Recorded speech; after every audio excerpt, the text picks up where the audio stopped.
During Artemis I, the European Service Module, ESA's contribution to NASA's Orion spacecraft, successfully propelled the spacecraft forward to the Moon and beyond.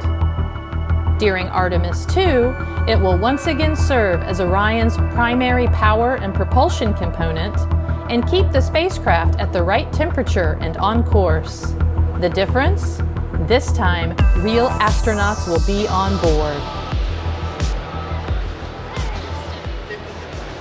I'm the most proud of is that it's the first time Europe is committed to send astronauts beyond low Earth orbit.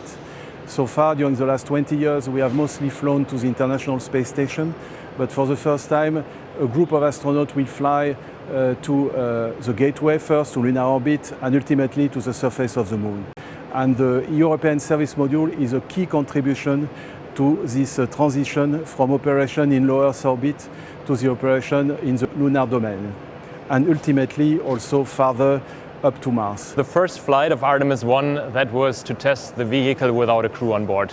So here we have undergone extensive testing with all the propulsion subsystem, the thermal and so on. But now that we're having crew, that's the new element for Artemis II and onwards. So that means for Artemis II, we will really go into the testing of the life support systems and try to figure out how is that behaving with the astronaut in the loop, how is the CO2 scrubbing working on the crew module side, how are we providing the oxygen to the astronauts and the water.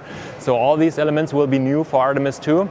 On top, Artemis II is foreseeing to do proximity operations in the low Earth orbit between the upper stage of the SLS and the service module or this Orion spacecraft. And here also the new element will be to have the astronauts in the loop, to do the steering. How is the spacecraft working? How is it behaving if an astronaut is giving an impulse or a command? And those elements are the ones which will be super excited for the Artemis II mission.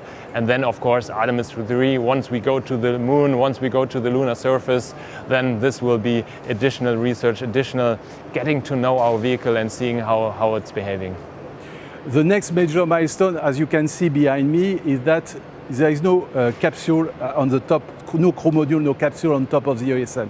So the next major step will be the assembly of the crew module with the European Service Module, which is behind me.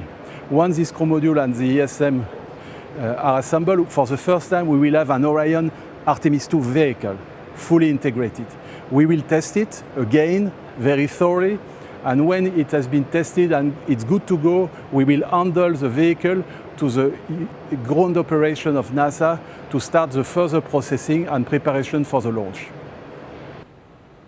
That's real. That's it. It's starting to feel very, very real. It's not a dream. It's a program. It's real hardware.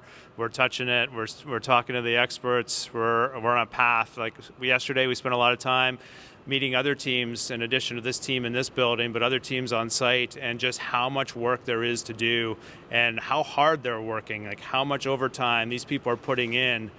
You know, not for a week. We're talking about they're grinding it out over the next, year and a half or so to try and take us back to the Moon for the first time in over 50 years. And as an international collaboration, I mean, they're bought in. They're putting all their effort into it. It's amazing. It's been a fabulous partnership with our ESA partners. I think the agency made a decision a long time ago that we want to do lunar exploration as a global partnership, and the ESA contributions have been fantastic.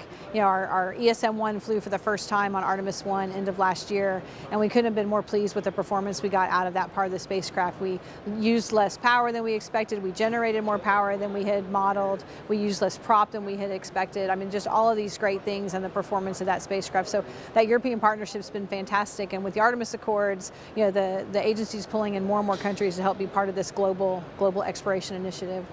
Today, we stand together with ESA and NASA to say thank you, ESM. Europe's contribution is key to the journey back to the Moon and the next giant leap for humankind.